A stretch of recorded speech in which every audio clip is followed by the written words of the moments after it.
MCD चुनाव में BJP को कितनी सीटों पर जीत मिलने का अनुमान यहां पर दिखाई दे रहा है, जबकि आम आदमी पार्टी जो दावा कर रही है कि इस बार बीजेपी 20 सीटों पर सिमट जाएगी, तो आम आदमी पार्टी के खाते में क्या एमसीडी चुनाव के लिए जो बहुमत का आंकड़ा है वो मिलने वाला है। जबकि कांग्रेस अपनी जमीन तलाशने में लगी है। राहुल गांधी भारत जोड़ो यात्रा के जरिए कहीं ना कहीं एक मजबूत पकड़ बनाने की कोशिश जरूर करेंगे, लेकिन सर्वे के हिसाब से कांग्रेस का प्रदर्शन खराब हो सकता है, जो एमसीडी चुनाव के लिए ओपिनियन पोल के आंकड़े सामने आ रहे हैं। एमसीडी में परिवर्तन या फिर खिलने वाला है कमल, क्योंकि लगातार बीजेपी यहां पर एमसीडी पर कब्जा जमाए हुए है। तो केजरीवाल की 10 गारंटी के जरिए क्या एमसीडी में केजरीवाल यहां पर एक बड़ी जीत की तरफ बढ़ेंगे, क्योंकि कूड़े के ढेर जैसी बड़ी जो यहां पर मुद्दे हैं, जो यहां पर समस्या है, उस पर कहीं ना कहीं केजरीवाल यहां पर आम आदमी पार्टी यहां पर दिल्ली चुनाव पर मैदान में है। तो इस बार एमसीडी में 250 वार्ड हो गए हैं और जनता किसका साथ देगी। 4 दिसंबर को यहां पर जनता ईवीएम में अपना मत का प्रयोग करेगी,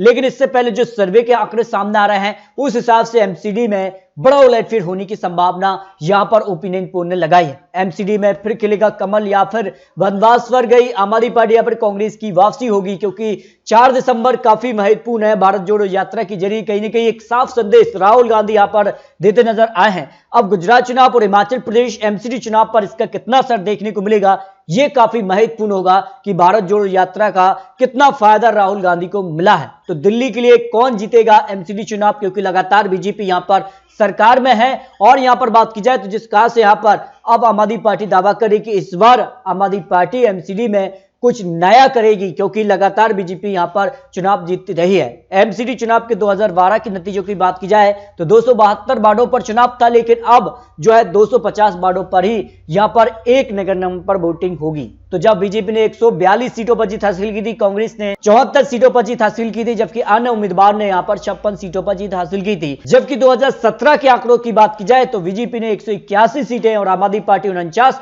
कांग्रेस 31 सीटों पर सिमटी। दिल्ली में कहीं ना कहीं अरविंद केजरीवाल का एक छत्र यहां पर शासन है। तो अगर बात की जाए एमसीडी और लोकसभा चुनाव पर बीजेपी का पलड़ा भारी रहता है। विधानसभा चुनाव में एकतरफा जीत यहां पर आम आदमी पार्टी को मिली थी। तो यहां पर बात की जाए 63 सीटों पर जीत मिली, जबकि बीजेपी ने केवल 7 सीटों पर सिमट गई। लेकिन एमसीडी चुनाव के लिए बड़ा मुद्दा क्या हो सकता है, जो सी वोटर का सर्वे रहा, इसमें एमसीडी चुनाव के लिए बिजली पानी जो मुद्दा है वो कहीं ना कहीं 13% लोगों का एक बड़ा मुद्दा बन सकता है। प्रदूषण जो इस समय दिल्ली के लिए एक सबसे बड़ी समस्या है, वो चाहे पानी का यहां पर बात की जाए या फिर जिस तरह से कूड़े की बात की जा रही है, तो ये प्रदूषण कहीं ना कहीं जो है एयर पोल्यूशन की बात की जाए, सफाई 20% लोगों की मुद्दा बन सकता है। भ्रष्टाचार 13%, महंगाई कहीं ना कहीं एक बड़ा मुद्दा इस चुनाव के लिए सबसे महत्वपूर्ण 24% लोग मान रहे हैं, जबकि सुरक्षा 7% लोगों का मुद्दा बन सकता है।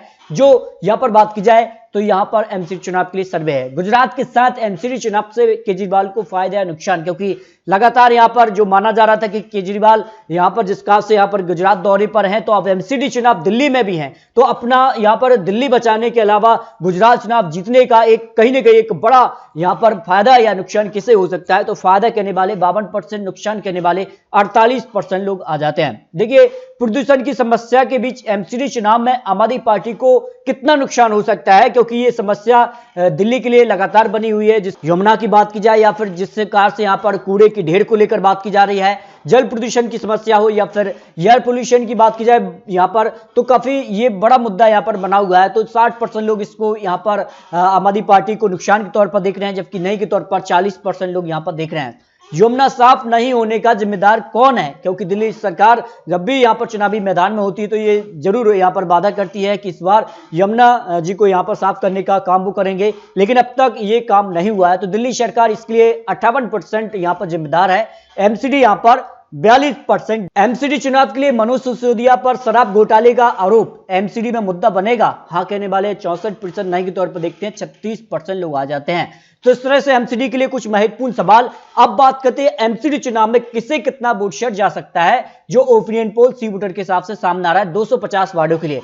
देखिए, बीजेपी और आम आदमी पार्टी में वोट शेयर में ज्यादा अंतर देखने को नहीं मिल रहा है। जो वोट शेयर पहले 2017-12 में अंतर था, उससे कहीं आगे अब आम आदमी पार्टी यहां पर दिखाई देती है। 42% वोट शेयर बीजेपी के पक्ष में जा सकते हैं, जबकि आम आदमी पार्टी यहां पर 40% वोट शेयर, केवल 2% वोट शेयर का ही अंतर देखने को मिल रहा है। कांग्रेस काफी पीछे समट रही है। कांग्रेस का जो वोट शेयर है वो आम आदमी पार्टी से जुड़ रहा है, जो सर्वे के आंकड़े कह रहे हैं। 16% कांग्रेस के साथ वोट शेयर जा सकता है, 2% अन्य के साथ जा सकता है वोट शेयर, जो यहां पर विश्लेषण सामने आ रहा है।